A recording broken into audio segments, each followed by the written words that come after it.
Graça e paz, queridos irmãos. Amém. Deus seja louvado por mais um dia do Senhor, na presença do nosso Deus, onde nós temos o privilégio de tomar a sua lei, abrir a sua palavra, lê-la e meditar nela. E para isto eu quero convidá-los para que abram a escritura no livro de Ruth, Ruth capítulo de número 1. Ruth capítulo 1. A gente sei que a gente está tendo aí uma classe de Ruth. Eu estava preparando o sermão em Gálatas. Eu disse, não, já tem uma carta, já estão estudando a carta de Gálatas. Eu vou botar para Ruth. Só que aí hoje pela manhã fui lembrado que realmente também tem uma carta, ou tem uma classe também de Ruth. Mas Deus certamente sempre tem o que falar para nós. Nós temos sempre o que aprender à luz da sua palavra. Então Ruth capítulo de número 1. Ruth capítulo 1. Como disse o pastor Diego, hoje nós vamos falar que Deus nos concede doçura em meio à amargura. Doçura em meio à amargura é o tema para nós nessa noite. Ruth capítulo 1 diz assim, a infalível palavra de Deus, palavra de salvação a todo aquele que crê. Nos dizem que julgavam os juízes, houve fome na terra, e um homem de Belém, de Judá, saiu a habitar na terra de Moabe, com sua mulher e seus 2 filhos. Este homem se chamava Elimeleque e sua mulher Noemi. Os filhos se chamavam Malom e Quiliom, efrateus de Belém de Judá. Vieram à terra de Moabe e ficaram ali. Morreu Elimeleque, marido de Noemi, e ficou ela com seus 2 filhos, os quais casaram com mulheres moabitas. Era o nome de uma órfã e o nome da outra Ruth, e ficaram ali quase 10 anos. Morreram também ambos, Malom e Quiliom, ficando assim a mulher desamparada de seus 2 filhos e de seu marido. Então se dispôs ela com as suas noras e voltou da terra de Moabe, porquanto nesta ouviu que o Senhor se lembrara do seu povo, dando-lhe pão. Saiu, pois, ela com suas 2 noras do lugar onde estivera, e indo elas caminhando de volta para a terra de Judá, disse-lhes Noemi: Ide, voltai cada um à casa de sua mãe, e o Senhor use convosco de benevolência como vós usaste com os que morreram e comigo. O Senhor vos dê que sejais felizes, cada uma em casa de seu marido. E beijou-as. Elas, porém, choraram em alta voz. E lhe disseram: Não, iremos contigo ao teu povo. Porém Noemi disse: Voltai, minhas filhas. Por que irias comigo? Tenho eu no ventre filhos para que vos sejam por maridos? Tornai, filhas minhas, ide-vos embora, porque sou velha demais para ter marido. Ainda quando eu dissesse, tenho esperança, ou ainda que esta noite tivesse marido e houvesse filhos, esperá-los-ias até que viessem a ser grandes? Abster-vos-ias de tomar marido? Não, filhas minhas, porque por vossa causa a mim me amarga o ter o Senhor descarregado contra mim a sua mão. Então de novo choraram em alta voz. Orfa, com beijo, se despediu de sua sogra, porém Ruth se apegou a ela. Disse Noemi: Eis que a tua cunhada voltou ao seu povo e aos seus deuses. Também tu volta após a tua cunhada. Disse, porém, Ruth: Não me instes para que te deixe e me obrigue a seguir-te, porque não seguiste. Porque aonde quer que fores, irei eu, e onde quer que pousares, ali pousarei eu. O teu povo é o meu povo, o teu Deus é o meu Deus. A leitura até aqui. Amém. Vamos orar. Senhor Deus, obrigado, porque o Senhor nos dá esta palavra, Senhor, que é mais cortante do que a espada de 2 gumes, capaz de dividir o indivisível, alma e espírito, juntas e medulas. Quero pedir, Senhor, por mim e pelos meus irmãos nesta noite, para que nós sejamos tocados pela Tua palavra, Senhor. Usa-me como instrumento nas Tuas mãos, eu que sou ministro externo, mas Tu, ó Espírito Santo, que é o ministro interno, venha pregar e aplicar a Tua palavra no coração do Teu rebanho. E assim sejamos todos edificados, Senhor, com a Tua santa palavra. É o que nós te pedimos, em nome de Jesus. Amém. Irmãos, alguns momentos na nossa vida são muito amargos, né? Quando nós passamos por alguma situação de perda de algum ente querido, né? Morre um ente querido seu, um amigo, um irmão, um pai, uma mãe. Isso é de amargar a alma. Eu fico pensando quando o primeiro homem, né, Adão, perdeu o seu primeiro filho, por ocasião de que um filho, o filho mais velho, Caim, matou Abel. E ali ele teve o primeiro amargo, né, da morte diante dos seus olhos. E aquilo certamente deve ter amargado demais a sua boca e o seu coração, a sua vida, trazendo profunda tristeza. Então, circunstâncias na nossa vida, eu citei apenas a situação aí fúnebre, a situação de perda de alguém, de um ente querido, porque certamente isso traz um amargo para o nosso coração, uma dor para a nossa alma muito grande. Mas eu poderia citar diversas outras circunstâncias. Uma outra informação que é interessante é que em meio ao amargo da nossa alma, da nossa vida, nós temos a mania de tentar adocicar a nossa alma, adocicar a nossa vida com alguns paliativos, né? Como, por exemplo, o próprio chocolate, né? Algumas pessoas, quando estão passando por alguma dificuldade, e aí eu não estou me referindo, né, a aquele grau maior de amargura de alma, né? Mas algumas pessoas estão passando por alguma tristeza, algum nervosismo, alguma ansiedade, vai lá, quebra o chocolate. Eu quero confessar um pecado para vocês, mas esse é um pecado meu realmente. Eu odeio chocolate, mas eu sei que eu sou o errado, né? Eu sou o errado, realmente aí todo mundo está certo, eu que estou errado. Todo mundo gosta de chocolate, eu tenho uma aversão a chocolate, até o cheiro me dá náusea, né? Ele disse, esse pastor é estranho, não confio nele, né? Já ouvi isso várias vezes, tá bom? Já várias vezes. Mas então, quando a gente olha para uma situação como essa, a gente tenta, de alguma maneira, criar paliativos. Não somente chocolate, você tem um exemplo, né, de situações menores, mas às vezes quando é uma situação pior, você vai atrás de uma religião, né? Tentando adocicar a sua alma, trazer sossego para a sua alma em meio às perdas, em meio às lutas, em meio ao luto, né? A dificuldade, seja ela qual for. Se eu fosse aplicar para mim, eu disse, eu vou adocicar minha alma com uma boa rapadura, né? É a boa rapadura lá do Nordeste. Mas assim, nem eu nem você, irmãos, podemos usar esses paliativos, esses instrumentos que eles não trazem paz para a nossa alma. A única coisa, o único ser que pode adocicar a nossa alma é o próprio Senhor Jesus Cristo. Jesus é doce, né? Nesse sentido, Ele é o mais doce possível. Ele adocica a nossa alma, Ele acalenta a nossa alma em meio à dor. É isso que eu quero falar nessa noite, é sobre isso que eu quero falar nessa noite, né? Em meio ao amargo da vida, nós temos então Cristo Jesus, que é doce.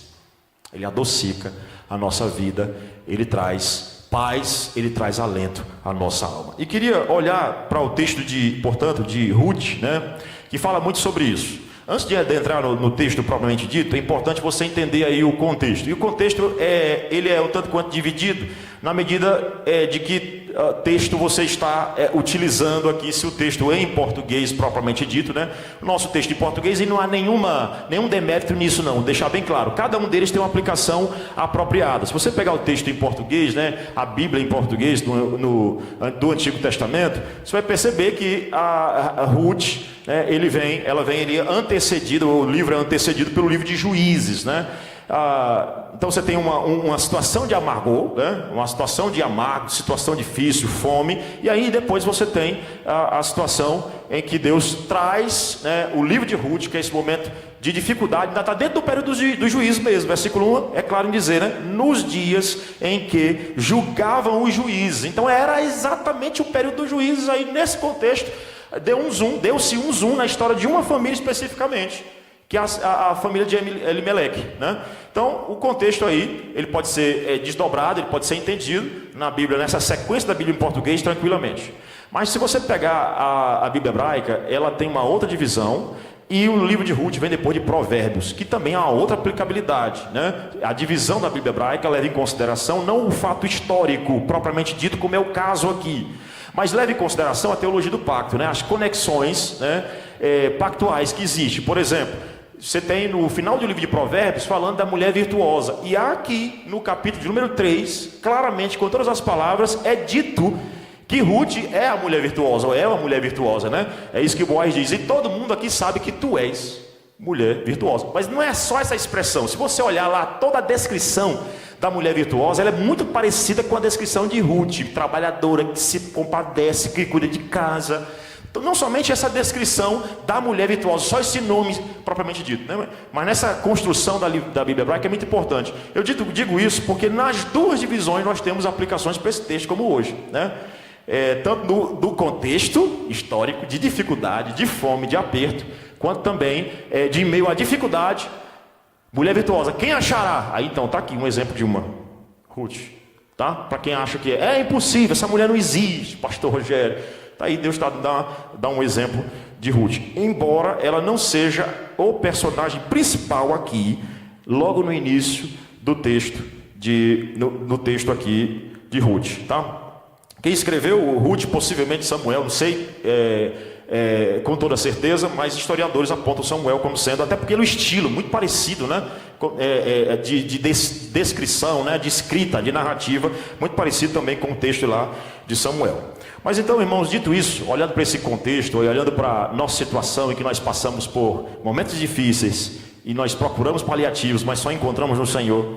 Eu queria entrar então nesse texto mostrando, primeira coisa, aí no versos 1 e 2, a razão, na verdade vou até o versículo 3, a razão então da amargura, o motivo da amargura, por que aquela mulher estava tão amargurada. Então veja comigo aí, por favor, o versículo de número 1 diz: nos dias em que julgavam os juízes, houve fome na terra, e um homem de Belém, de Judá, saiu a habitar na terra de Moabe, com sua mulher e seus 2 filhos. Aqui, irmãos, é muito natural, se você está lendo o texto, você pensar o seguinte: não, aqui foi uma circunstância que assolou aquela cidade, né, assolou aquela terra, a terra de Jerusalém, então esse povo teve que sair de fato.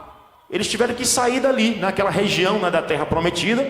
Então eles tiveram que sair dali, porque não tinha condições nenhuma de vida, de subsistência. Contudo, irmão, se você olhar para o texto, e aí mais uma vez o contexto é importante, se é o contexto de Juízes, Deus está aqui realmente punindo Israel, Deus está punindo o seu povo. Se você for para Juízes capítulo 6, é isso, pelo que tudo indica, né? Boa parte dos comentaristas vão apontar o contexto, né, de Ruth como sendo ali o capítulo 6 de Juízes, né? Gideão, os gibeonitas. Então nós vamos ter esse contexto que é pintado aqui de uma situação muito difícil, como sendo a situação de fome. Aí você pode pensar o seguinte: mas é mais uma fome, é a terra que está sendo assolada, pastor Rogério. De jeito nenhum, aqui é punição de Deus. É Deus punindo aquele povo exatamente por conta do seu abandono, da sua idolatria, porque ele estava vivendo em desacordo com a vontade do Senhor. E é por essa razão, irmãos, que se dá a importância de você olhar para esse texto não somente como sendo um problema climático, a fome assolou um problema econômico, social. Não, Deus estava punindo aquela terra. E também por essa razão a saída se torna pecaminosa, porque você poderia olhar: não, pastor, mas é uma coisa muito lícita. Com toda certeza, quem está com fome é atrás de comida. Eu concordo com você.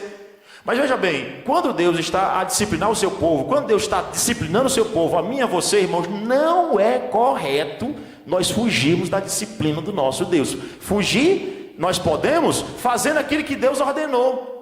E não dizendo o seguinte: não, eu não vou receber essa disciplina, eu vou burlar aqui o processo e eu vou fugir, como muitos fogem de igrejas, de realidades que Deus criou para tratar o pecado, para cuidar do seu povo, que como foi aqui o período dos juízes propriamente dito, Deus estava tratando o pecado do seu povo. A fome veio, vai ser dito lá, né, em Juízes capítulo 6, versículo 6, que quando vieram os gibeonitas, né, então você tem ali a debilidade do povo. O povo está débil, ou está em debilidade, está em fome, está passando por dificuldade.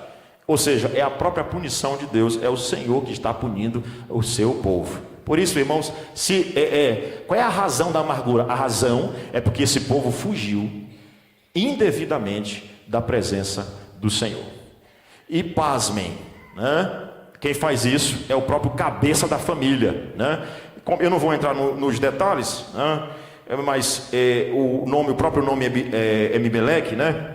É Limeleque, desculpa. Ele significa realmente o Senhor, Deus é o meu rei, né? Agora, como é que Deus é o seu rei? E você foge da presença de Deus dessa maneira. E aqui, irmãos, veja que é o cabeça do lar que está fazendo isso. O homem, que deveria guiar a sua família da melhor maneira possível. Só que o que acontece é o seguinte, não sei se você já passou com toda certeza, né? Algumas horas sem comer, pelo menos. Fome, talvez aqui a maioria nunca passou a fome, passar o dia sem comer por falta de comida, realmente, né? Talvez aqui possivelmente ninguém passou por isso. Mas quando a gente está com fome, as nossas decisões, elas não costumam ser tão acertadas assim. É por isso que nós temos que refletir 2 vezes, 3 vezes mais quando nós passamos por aperto. Espera aí, será que isso aqui é disciplina do Senhor? Ou é apenas um problema econômico-social? Porque alguns pensam, por exemplo, o papai passou uma dificuldade tão grande no Brasil, vou embora para os Estados Unidos, vou embora para a Europa. A coisa está muito apertada. Mas você já parou para pensar que Deus mesmo pode estar disciplinando a nossa terra, e eu não estou falando de um momento específico, para não entrar aí no viés político, mas você já parou para pensar que Deus pode estar punindo a nossa terra, e Ele quer que nós sejamos tratados assim, Ele não quer que a gente fuja, Ele não quer que a gente saia, simplesmente tome a decisão mais fácil, porque Ele não quer que a gente interprete dessa forma somente vazia. Quando a gente está passando por um problema, via de regra, nós somos tentados a olhar o problema apenas pela sua aparência externa, mas não para o seu problema, na sua razão mais profunda. Pode ser o quê? Pecado. Que era o caso aqui.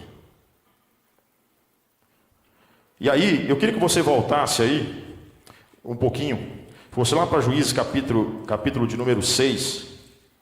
Juízes capítulo 6, eu acho que até errei aí na informação, deixa eu consertar aqui a minha informação, são os midianitas, não os gibeonitas, tá? Versículo 6 do capítulo 6, está aí, consertando aí o engano. Versículo 6 do capítulo 6 diz o seguinte: assim Israel ficou muito debilitado com a presença dos midianitas. Então os filhos de Israel clamavam ao Senhor. Se você voltar um pouquinho, versículo 1 do capítulo 6, é dito o seguinte, veja comigo, leia comigo, versículo 1 do capítulo 6. Fizeram os filhos de Israel o que era o quê? Mal perante o Senhor. Por isso o Senhor os entregou nas mãos dos midianitas por 7 anos. Então, alguns dos historiadores, né, alguns dos intérpretes vão entender que esse aqui era o contexto, então, da situação lá, da amargura que Noemi estava passando. Mesmo aquela mulher que tinha o nome, né, de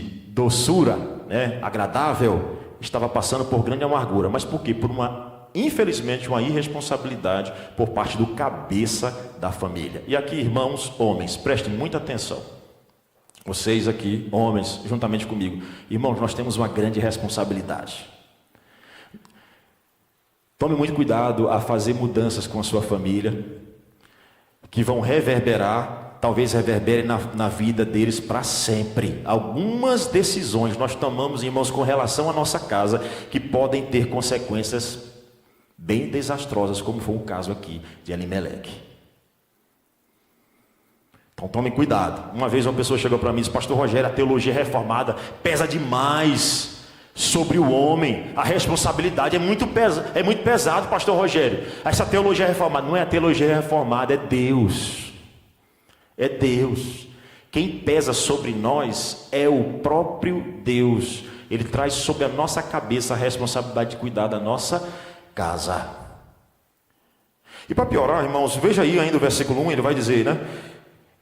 O homem de Belém, ele diz, a gente sabe muito bem que Belém é a terra do pão, ele diz, de Judá, e saiu a habitar em Moabe. Logo os moabitas, né, inimigo do povo de Deus, uma linhagem tanto quanto estranha, né, descendência aí de uma espécie de incesto. Isso tudo trazia uma certa dúvida, né, sobre esse povo, e esse povo era adorador de deuses estranhos.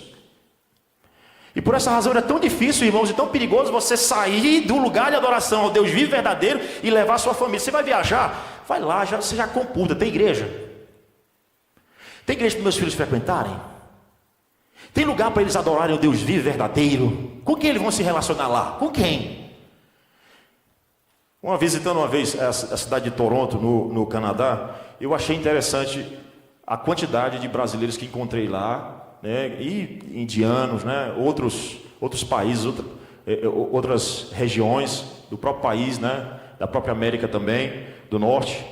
Mas, irmãos, um peso espiritual incrível.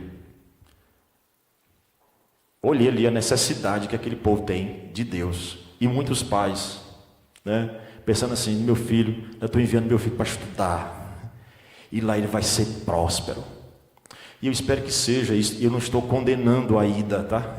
Eu estou dizendo que antes de você fazer isso, estuda com a igreja que ele vai frequentar, com quem ele vai se relacionar. No caso aqui, irmãos, casaram-se assim, ainda com mulheres adoradores de deuses estranhos também. Deus, em sua misericórdia, transformou aquela amargura em doçura. Mas veja comigo o versículo 2: esse homem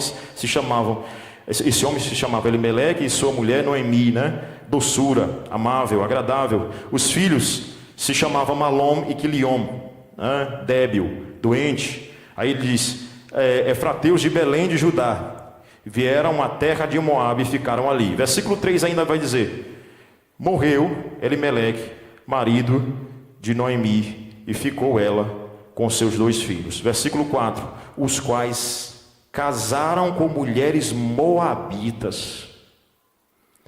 Ele não se preocupou assim: eu vou sair, estou com fome, meu amigo. O que você prefere? Fazer a vontade de Deus ou comer? Qual é a sua maior fome? De fazer a vontade de Deus ou de comer? E nesse sentido, irmãos, eu olho para o próprio Cristo Jesus, o nosso Redentor, que ele com fome no deserto, sendo tentado, ele disse: não só de pão viverá o homem, mas de toda a palavra que procede da boca de Deus. Meu querido, que nenhuma circunstância nessa vida leve a gente, ou justifique algum pecado da nossa natureza, a gente deixar os nossos filhos expostos. Não, pastor, é porque eles precisam ser tentados, eles precisam ser provados. Espera aí, meu amigo, eles precisam ser preparados por você primeiramente, e bem preparados. E na verdade eles nunca precisam experimentar esse mundo. Sim, eles precisam ser sal da terra e luz do mundo, eu não tenho dúvidas disso. Mas eles precisam ser muito bem preparados. As flechas nas mãos do guerreiro. Primeiro você aponta a ponta da flecha, senão ela não passa de um graveto, né? Era assim que ele fazia. As flechas nas mãos do guerreiro, primeiro elas eram ali apontadas direitinho, para depois serem lançadas. Não, meu filho precisa experimentar. Quem disse, irmãos? O mundo. Ele não precisa experimentar o mundo. A razão da amargura, a imprudência de Elimeleque. A razão da amargura era essa. Um homem trouxe amargura para sua esposa, deixou ela sozinha. Trouxe dificuldade para sua casa, por sua imprudência, porque achava que ao matar a fome dos seus filhos, ele estava fazendo tudo. Muitos pais pensam assim, né? Se meu filho passar no concurso, pastor, isso aqui interessa. Se ele for um excelente profissional, isso aqui interessa. E se ele for para o inferno? E se ele se casar com pessoas que vão levar eles para fora da igreja? Graças a Deus, irmãos, Deus salvou até as noras moabitas, pela sua misericórdia e graça. Mas veja que em nenhum momento Deus justifica isso. Pelo contrário, ele pune o ato. E pela sua misericórdia ele ainda age, mas ele pune o ato. Ele pune o ato. Veja que a importância de você cuidar da parte espiritual da sua família. Pais, a parte espiritual da sua casa. A importância de nós fazermos o culto doméstico, nos preocuparmos com que tipo de profissão nossos filhos vão se envolver, vão se engajar. Porque disso depende, irmãos, a vida espiritual deles. Eles podem ser punidos por uma imprudência da nossa parte. Eu não sei quantos anos exatamente eles teriam ali, né? Alguns vão falar de 20, 22, 25, não sei exatamente. Mas o certo, irmãos, é que Elimeleque não poderia ter feito isso, né, ele deveria ter realmente esperado. Se era lá que Deus estava tratando o seu coração, era lá que Deus tinha preparado, né, aquela terra que Deus tinha preparado, era lá que Deus ia trabalhar. Muita gente sai da igreja e diz o seguinte: depois eu volto. Pastor, eu estou passando um tempo agora fora, estou precisando de um tempo fora da igreja, estou precisando de um tempo fora dos rincões aqui, né? O ambiente aqui está muito pesado. Você não sabe se você vai voltar. Não faça isso. Aí facilmente a pessoa vai e volta. Não, você não sabe se você vai conseguir voltar. Você não sabe. Então volta aí os seus olhos para o texto. Ele diz que morreu. Aí, agora não somente você tem a razão da amargura, mas a amargura em si. É aqui no versículo 3. Morreu Elimeleque, marido de Noemi. Ela ficou sozinha, mas depois morreram os 2 filhos dela. Meu irmão, a maior lamentação que você tem na escritura é, com certeza, a do Senhor Jesus Cristo na cruz do Calvário. A segunda de Jó, a terceira, no mínimo, é dessa mulher aqui. Perdeu o marido, depois perdeu os 2 filhos, ficou sozinha. Pensa numa lamentação, pensa numa amargura. A mulher que tem um nome desse, passar por um momento tão difícil. Em nenhum momento a gente vê, pelo menos aqui na narrativa, no texto narrativo, ela dizendo o seguinte: foi aquele miserável do meu esposo. Ela não diz isso. Ela diz: foi Deus que fez isso, né? O Senhor tem tratado, o Senhor tem cuidado de mim, até nessa dificuldade, mas também o Senhor tem tratado a minha alma. E tem trazido umas amargurazinhas para mim. A amargura, portanto, desta mulher, irmãos, ela consistia no fato dela perder o esposo. Aí o versículo 5 diz: morreram também ambos os filhos, Malome e Quilion, ficando assim. Os meninos já eram frágeis, né? Esse aí que significa o nome deles, né? Eles já eram frágeis. Por isso que o pai também não podia deixar assim tão suscetível, né? Eles já eram frágeis. E aí ele diz, né, a mulher ficou então desamparada de seus 2 filhos e de seu marido. Então a primeira coisa que a gente tem aqui é a razão da amargura. A segunda que a gente tem é a amargura em si. Uma mulher que perde os seus 2 filhos. Homens, mais uma vez, se você puder sair daqui nessa noite refletindo sobre sua grande responsabilidade que você tem de cuidar da sua esposa, de levá-la para um lugar seguro, e seguro do ponto de vista divino, da vontade de Deus, isso é fundamental. E mulheres, aplicação para vocês também: não ponham a esperança de vocês nos seus maridos. Isso vale para minha esposa e para todas as mulheres aqui. Não ponham a esperança de vocês, a esperança maior. Eu não estou dizendo que você não deva confiar no seu esposo, eu não estou dizendo que ele não deva ser o guardião da sua casa, mas eu estou dizendo: não coloque assim sua esperança maior. Esse homem que nunca vai me decepcionar, porque pode decepcionar, sim. Pode. E pode, eu não estou dizendo que tem direito, mas tem potencial para ser uma grande decepção na sua vida. O seu esposo tem. Por isso não ponha a sua esperança em Cristo, aquele marido que nunca abandonou a sua esposa, aquele Cristo que sempre cuidou dos seus filhos, aquele Cristo que não foge do problema, mas ele assume toda a bronca do problema no nosso lugar. Esse é o marido que nós devemos confiar nossa vida toda a ele, em todo o tempo. O marido que não foge, o marido que encara, o marido que saiu do céu, da glória, e veio para passar limitações, dificuldades e a maior amargura no nosso lugar, Cristo Jesus. Então a primeira coisa que nós temos aí é a razão da amargura. Segundo, a amargura em si.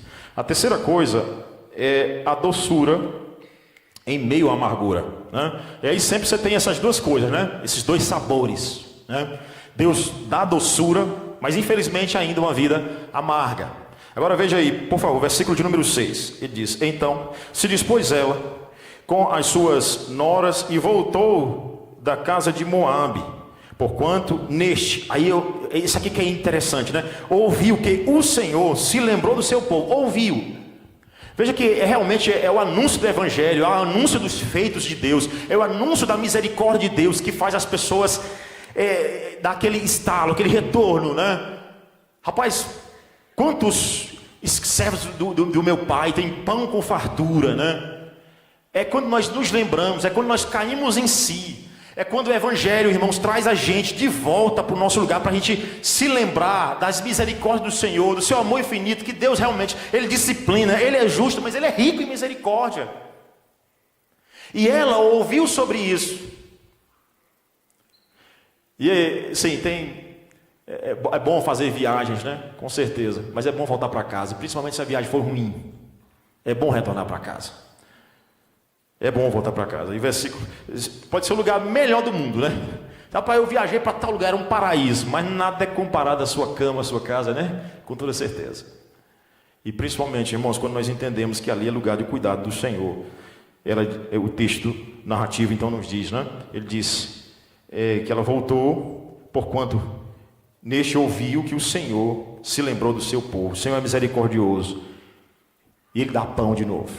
Ele então mostra que não precisava sair. Está aqui o pão de novo.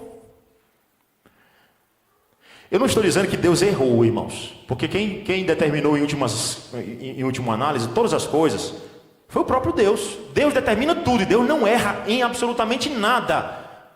Mas isso não anula a minha responsabilidade e a sua.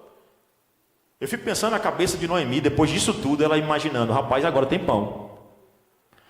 E no texto mesmo aqui em si, não parece, irmãos, que a fome era tão grande que não tinha assim o que comer de jeito nenhum, porque não há relatos nenhum históricos dessa debandada do povo de Israel. Não há relatos históricos disso. Como bem comentam, né, os comentaristas, não há relato assim de uma debandada, que a fome era tão grande, rapaz, eu quero comer qualquer coisa, por isso que eu quero sair daqui. Parece realmente que a coisa a economia não estava andando muito bem, com toda certeza estava difícil. Mas não há ponto desse povo até mesmo desconfiar da misericórdia do Senhor. Que Deus ali fosse suficiente para suprir as suas necessidades. Aí o versículo de número... Esse versículo 6, né? Os comentaristas falam que ele é uma metanarrativa, né? Ele muda a história. Né? Os comentaristas falam que ele muda a história. Realmente dá a história está caindo e de repente ela dá aquela mudada, né? Ele é muito importante. Ele é muito importante aqui para o texto narrativo. Aí o versículo 7 diz o seguinte: saiu, pois, ela com as suas 2 noras do lugar onde estivera, e indo elas caminhando de volta a ajudar. Ela já estava voltando. Aí então, Noemi decide fazer um teste. Ela decide fazer um teste. Eu quero saber se esse pessoal quer ir comigo mesmo. Porque eu não tenho mais esposo, nem tenho filhos. Vou fazer um teste aqui, porque ele já estava voltando. O texto aí diz que saiu, pois, ela com as suas 2 noras do lugar onde estivera, e indo elas caminhando de volta para a terra de Judá, ou seja, estava caminhando, de repente disse: eu vou fazer um teste, quero saber se essas mulheres querem andar comigo de verdade ou não. Será que elas estão pensando ainda que Deus vai abrir os céus aqui, vai me abençoar aqui com pão? Espera aí, né? E versículo 8 diz: disse-lhes Noemi: vai embora, ide-vos, volta para casa, né? Voltai cada uma à casa de sua mãe.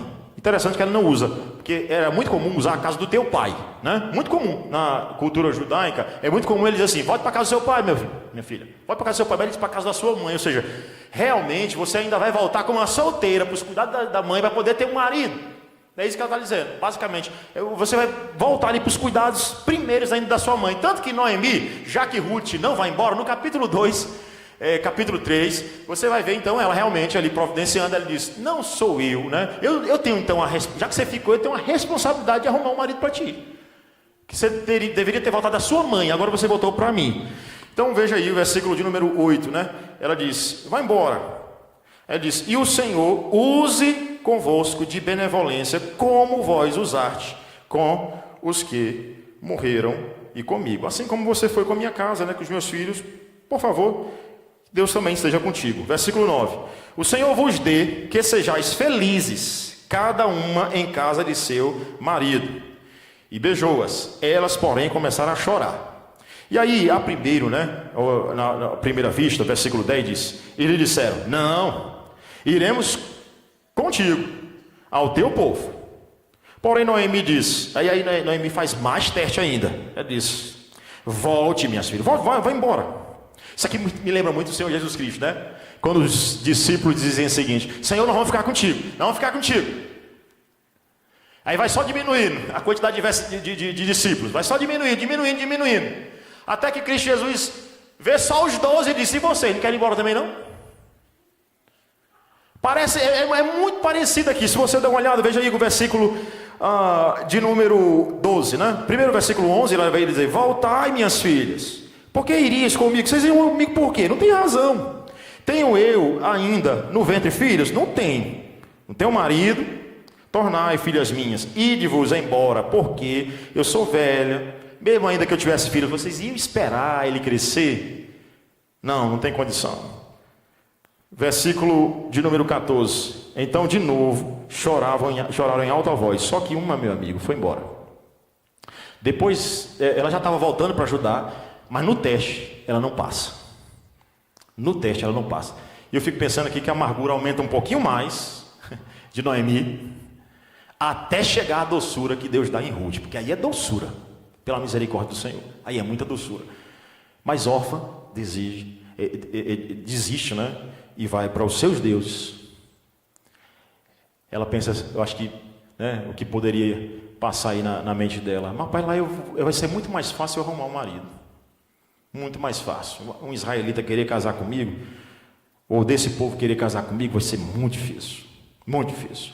E ela volta, e aí diz: com um beijo se despediu de sua sogra, porém Ruth se apegou a ela. Olha a doçura em meio à amargura. Teve uma que ficou. E aqui, irmão, você imagina, não sei se você que é nora se dá bem com a sua sogra, dá? Se dá bem aí direitinho? Tudo ok?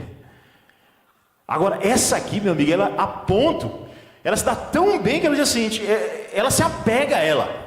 Isso aqui é difícil, mas raro. Ela se apega a ela como se fosse mesmo mãe e filha, é uma adoção mesmo. E o princípio da adoção é aqui. Isso fala muito ao meu coração, porque o princípio da adoção está aqui. É realmente uma mãe adotando uma filha e uma filha adotando uma mãe. Há esse sentimento mútuo aí, né? Muito linda aí essa parte do texto. Aí o versículo 15 diz: disse Noemi: eis que a tua cunhada, mais um teste, a tua cunhada foi, vá com ela também, minha filha, não fique não, está perdendo tempo, vá. Aí então, irmãos, a doçura vem, né? Disse porém Ruth: não me instes, não insista comigo, porque eu vou. Aí é quando ela faz uma profissão de fé, irmãos, simplesmente linda. Isso aqui é uma doçura, porque quantos pais, irmãos, querem ouvir isso aqui dos seus filhos? Quando eu estou avaliando ali, eu estava com os UPJs no ano de 2025, né? Com o departamento UPJ aqui da igreja, eu fazia ali a avaliação deles, para fazer a pública profissão de fé. E eu dizia para todos aqueles que eu recebia no meu gabinete, eu dizia: rapaz, eu estou muito feliz porque você veio aqui. Moça, estou tão feliz porque você veio aqui, e um dia eu sonho que meu filho faça isso aqui que você está fazendo, dizendo que quer fazer pública profissão de fé. Quantos filhos, irmãos, se afastam do evangelho, foram batizados na infância, mas depois se afastam. E aqui essa mulher, nem filha dela era biológica, mas olha o que ela diz: não me instes, para que te deixe e me obrigue a não seguir-te, porque aonde quer que fores, eu irei. Onde quer que pousares, ali pousarei eu. O teu povo é o meu povo. Veja que como isso aqui é bonito. E o teu Deus é meu Deus. Tem muita gente que diz o seguinte: não, tudo bem, o teu Deus é meu Deus, mas pastor, eu não gosto. Na verdade, eu não gosto nem do ambiente de igreja. Eu não gosto nem da igreja, eu gosto do ambiente, na verdade, eu gosto da realidade do desigrejado. Cada um no seu lugar. Peraí, não tem como você gostar de Deus. O teu Deus é meu Deus, mas o teu povo é o meu povo. Quem gosta de Deus, gosta do povo de Deus, irmão. Quer se tornar parte do povo de Deus. Isso aqui é um alento. Isso aqui é melhor do que chocolate. Isso é melhor do que pudim. Para quem gosta de chocolate, né? Isso é melhor do que pudim. Melhor do que rapadura, né? Isso é Deus adoçando nossa alma. É Deus trazendo esperança, irmãos. Num período que o povo abandonou o Deus vivo e verdadeiro. Tem ainda fé entre aquele povo. E essa mulher então diz: o teu Deus é o meu Deus. O teu povo é o meu povo. Versículo 17: onde quer que morreres, morrerei eu. Onde você for sepultada, eu serei sepultada. Faça-me o Senhor o que bem lhe aprouver, se outra coisa que não seja a morte me separar de ti. Que declaração de amor para aquela mulher que estava amargurada, irmãos. Você já viu que Deus sempre levanta uma pessoa para acalentar o nosso coração? Você já percebeu que tem dias que a gente está assim acabado? Tem situações, irmão, que a gente está destruído. Seja um pastor pregando, seja um irmão que mandou uma mensagem para você, mas Deus acalenta a nossa alma com esse tipo de coisa aqui. É gente que chega para nós e diz: rapaz, eu estou contigo. Deus nunca abandona a gente, irmãos. Na nossa amargura, Deus traz o quê? Doçura. Então, qual é a primeira coisa que a gente tem? A gente tem a razão da amargura. Segundo, nós temos aí imediatamente, versículo de número 4, em diante, porque a amargura em si, a amargura, morreram, não somente o marido, mas os filhos também morreram. Depois, eu quero ainda, falar que mesmo esses relances de doçura, ainda deixam Noemi amargurada, porque aí eu queria ir para um último ponto, eu queria que você observasse esse último, por favor. É que Deus também, ou na verdade que Noemi aqui ainda era amargurada na doçura. E aqui para eu e você não caímos nesse pecado, ainda, infelizmente, eu e você ainda somos amargurados, mesmo quando Deus mostra a sua doçura para nós. Veja comigo o versículo 19, por favor. O versículo 19 diz o seguinte: então ambas se foram, até que chegaram em Belém. Ambas, Noemi e Ruth, Então elas foram. Sucedeu o quê? Chegaram ali, toda a cidade. Você imagina, Você chega, quem é do interior, cidade pequena, sabe que quando a pessoa vai embora, que ela retorna ali depois de muitos anos na sua cidade, todo mundo conhece você. Mas fulano de tal não é na cidade. Já ouviu falar que fulano de tal? Rapaz, saiu daqui bem e está voltando muito mal, hein? Foi mais ou menos aqui o que aconteceu, Se está voltando melhor, as pessoas elogiam também. Rapaz, olha, quem não era, Não tinha nada aqui, agora voltou com um carrão, está se dando bem, Veja comigo aí, por favor, o versículo de número 19, Sucedeu então, chegando na cidade, versículo 20. Porém, ela lhes disse. O pessoal, então, olhava para ela e dizia: toda a cidade se comoveu por causa delas, e as mulheres diziam: não é esta Noemi? Rapaz, essa não é Noemi não, aquela mulher que possivelmente eles eram de condições boas, boa condição. Rapaz, isso aí não era Noemi, aquela mulher bem casada, 2 filhos, e agora está nessa situação. Só que ela ainda usaram o nome, amável, doçura, agradável. Aí o versículo de número 20 nos informa: porém ela lhes dizia: não me chameis Noemi, chamai-me Mara. Se eu disse para vocês que ela teve doçura em meio à amargura, agora ela tem amargura em meio à doçura. Deus foi doce com ela. Mesmo depois da dificuldade, obviamente, agora ela volta para casa. Eu sei que está voltando numa situação deplorável, difícil, mas o Senhor já tinha mostrado sua misericórdia para com ela. Mas ainda assim, irmãos, ela disse: estou amargurada. Ela disse: porque grande amargura me tem dado o Todo-Poderoso. Ela não tem dúvida de quem está por trás daquilo tudo, é o próprio Deus. Ela diz: não me chame de doçura, não, docinho, agradável, não. Eu sou amargurada de alma. Eu sou amargurado de alma. Deus tem afligido a minha alma. Eu saí daqui ditosa, eu parti, porém o Senhor me fez voltar pobre. Por que, pois, me chamareis Noemi, visto que o Senhor se manifestou contra mim e o Todo-Poderoso me tem afligido? Versículo 22. Assim voltou Noemi da terra de Moabe com Ruth, sua nora, a Moabita, e chegaram a Belém no princípio da cevada. Eu não preciso nem dizer que isso aí, mais uma vez, é razão para doçura para a sua alma. É Deus realmente sendo misericordioso, mesmo depois desse povo ter desobedecido. Irmãos, eu queria que você saísse daqui refletindo sobre as suas decisões. Eu queria que você, principalmente os homens, o cabeça, como é que você tem tomado decisões? Seguindo a vontade do nosso Deus, segundo a vontade do Senhor? Você, antes de tomar uma decisão, você considera a Escritura Sagrada, o texto bíblico, a orientação que procede do próprio Deus, o Deus vivo e verdadeiro. Faça isso. Não tome decisão irrefletida, impensada, porque isso pode ter decisões o quê? Desastrosas.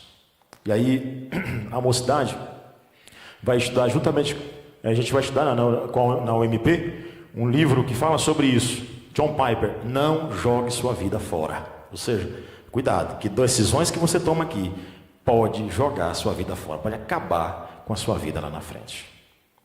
Tome cuidado. Segunda coisa que eu queria que você saísse refletindo, irmãos, é o valor da família. O valor da família. A família é importante. Zele pela família, zele pela educação dos seus filhos, zele pelo cuidado da sua esposa. Irmãos, interessante quando a gente pensa assim, em melhora de um país, a gente pensa em tanta coisa, mas não pensa na família. Sabe quem foi que pensou nisso? O marxismo. Foi lá e investiu na família. Investiu de maneira destruidora na família. De sorte, irmãos, que isso adentrou nas escolas, na universidade. Antes a ideia era fazer algo com armas, com tudo, mas depois eles colocaram através da educação, o que é chamado de marxismo cultural, que tem como viés um levante contra a família, instituída pelo próprio Deus, a pronto do próprio Karl Marx dizer, abolição à família já. Sabe por quê, irmãos? Porque aqueles que se levantam contra o povo de Deus já perceberam que a família é muito importante. Ora, se a família é muito importante, tome muito cuidado com ela. Não trate a família de qualquer maneira. Se o maligno já percebeu isso, nós que temos o Evangelho é que temos que perceber mesmo. Por fim, irmãos, eu queria que você saísse daqui entendendo o princípio do Evangelho que é lançado. Quem foi que experimentou a maior amargura no nosso lugar para que nós tivéssemos doçura? Cristo. Ele enfrentou a amargura do inferno no nosso lugar. A cruz. Foi ali, irmãos, que colocaram na sua boca uma bebida amarga. Foi ali que Cristo sorveu o cálice da ira de Deus para que eu e você tivéssemos uma vida doce. Então, saia daqui, irmão, minha irmã, feliz. Porque a despeito das dificuldades pelas quais nós passamos, a despeito da amargura pelas quais nós passamos, nós temos um Cristo que adoça a nossa alma. Amém. Que Ele nos abençoe mais e mais com a sua palavra. Amém.